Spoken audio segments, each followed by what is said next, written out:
What up? It's your boy, Nick Incredible Man. And yes, I am back at it again, and this is my discussion slash review for My Hero Academia Season 4, Episode 23. And it was absolutely wonderful, and I'm going to be 100% with you guys. Episodes 22 and 23, hands down, are my favorite episodes. No disrespect to the whole Overhaul thing, and Deku fighting Overhaul, and Mirio sacrificing his quirk to save Eri, and everything else that went down in Season 4 thus far.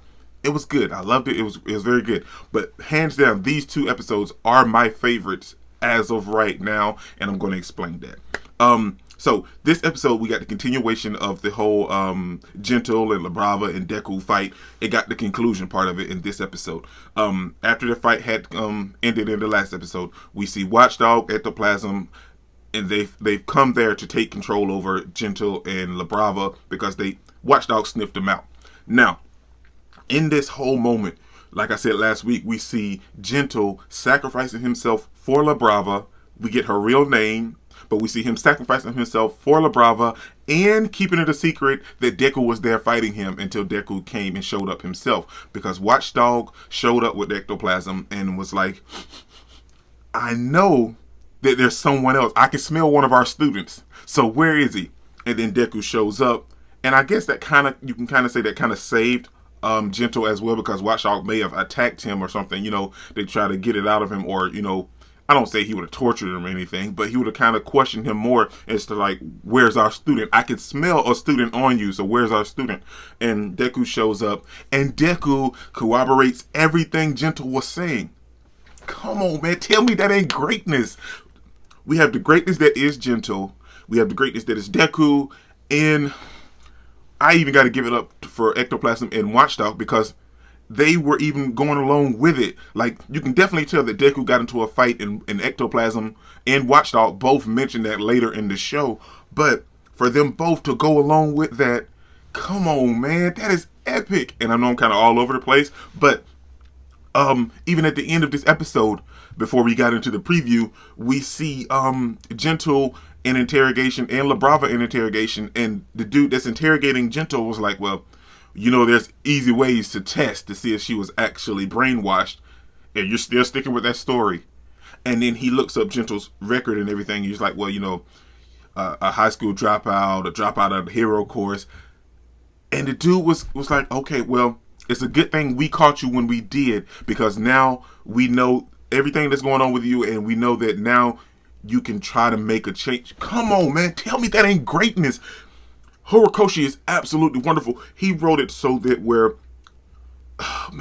Gentle's character, everything he went through, we feel for him, we're on his side, because Gentle's he's a villain, but he's not a villain, if you catch my drift. And he's not like an anti-hero or anything like that. If you catch he's just someone that was just a victim of circumstance, and had this not happened to him, he probably would have turned out a wonderful hero. But he wasn't the smartest person in the class, so he failed, and then he didn't qualify to really take the hero. So much happened, what led him to what he is now, but he never really actually gave up, because if you look at the crimes he committed, they were all simple crimes, and they were crimes themselves, but it was like attacking a store for selling outdated yogurt or pudding or something like that. So you catch my drift, that like, he went about it the wrong way, but he was still doing good stuff. And that's just wonderful, and I love the character so much, man. But we see Watchdog and Ectoplasm kind of going along with the whole story. It was like, well, okay. And I love that. And we see Gentle telling Deku that, I was in the hero course, and I was gonna be a hero, but life is hard for a lot of people, and life is never guaranteed to turn out the way you want it to. And then we kind of go into the whole part where he tells Deku where I hope it didn't happen for me, but I hope that whatever you're searching and reaching for happens. And we all know that Deku wants to see Eri smile. Now, all of that greatness that happened at the beginning and the end of the episode meshes so well with all the wonderful and greatness tidbits that we got within the episode, which is the festival. We have all of these guys that they didn't show that many, but we know there's a lot. They only showed two that kind of want to just turned their nose up at Class 1A, and they were like, they're doing they're putting on a concert. Well, aren't they uppity? So like they felt like Class 1A always takes these liberties, and everything that's happened to them happened to stay on campus comes from Class 1A. But Class 1A put on the most wonderful show ever. It was absolutely wonderful. Jiro singing. I felt happy.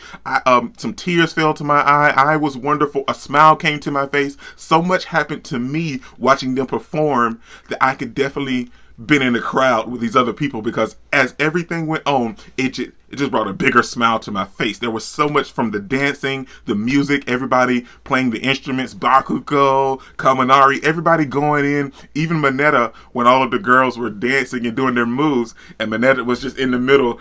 He had his harem. So it was so much going on that you couldn't help but smile. Deku dancing, and Eri looking up at Deku, and Aoyama becoming the laser, everybody doing the special effects. Everything was on point. It was wonderful, and it brought a huge smile to my face. And it was absolutely wonderful because it brought a smile to Eri's face as well. And that's why I loved this episode, man. Along with all of the greatness that is Gento and Deku and everyone else, Class 1A putting on this concert just brought a smile to my face, and it made me feel... This whole episode, along with the whole Gento stuff, and I keep saying, it was different for My Hero Academia. We haven't had a villain like Gento, and we haven't really had the opportunity for Class 1A to be students ever since that first chance that we got in like the very first season, where they all were testing out their quirks and kind of like a PE sport or whatever before they were raided by the League of Villains, and All Might had to come save them. Ever since that point, they haven't been students. They've been constantly training to be prepared for the next League of Villains attack. And this episode, we got to see them fully and functionally act as students. It was so wonderful. It was so epic, man, and I loved every single moment of it. And we got to see Eri smile.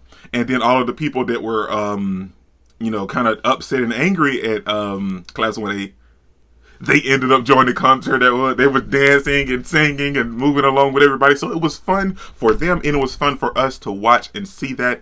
And then we got to go a little bit into Jiro's backstory. We got to meet her parents, and we see where she got the earphone jack quirk part of her quirk from, which is her mother, and her mother has the earphone jack. So that is epic. We got to get a little backstory, and both of her parents were musicians. They didn't become heroes, but Jiro wanted to be a hero. And what her mom said was absolutely fantastic, and I really loved it, was that what music was for us, that's what you'll become to be a hero.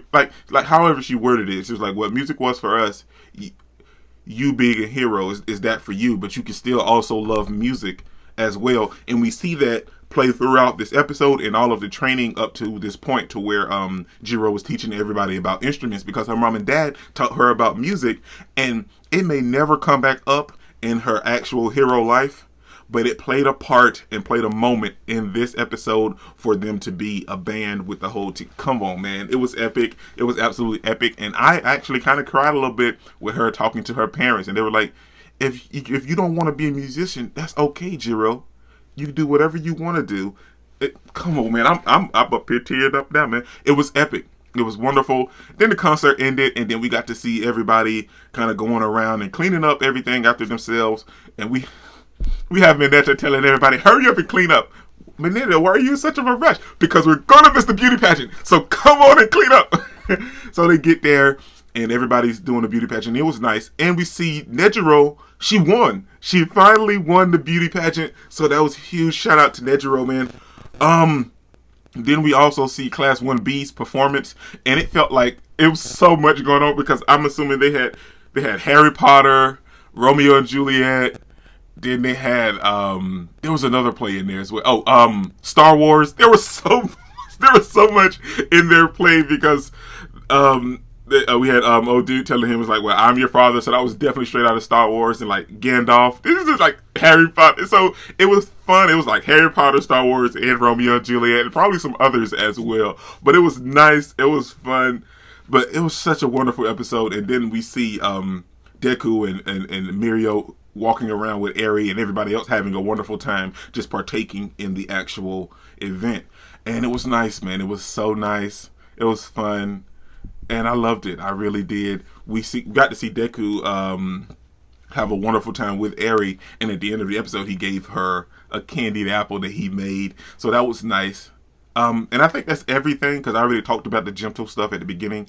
But before I go, I do want to announce. I didn't know who Hawks was. I kind of looked him up to kind of get a reference of him. But I seen him at the end of this episode in the preview. So he's going to make his official debut in next week's episode. So all of the Hawks fans, I know they are ecstatic, but I'm kind of excited to see him in the anime. So I can't wait to see him and see how he's going to sound. I've seen pictures for his English dub and his sub voice actors, so I can't wait to see how he sounds on screen. But that's everything, man. This is your boy Dick Incredible. Don't forget to smash that like button till you can't smash it anymore. Comment down below and I'll be sure to respond to each and every one of them, and subscribe, but only if you really want to, man. Remember that anime matters, anime is greatness, and anime is life, man. Peace out. Are we gonna play now? Ready for the show? I'm about to take down, you already know. Get the fuck out of my face now, yeah, you got it.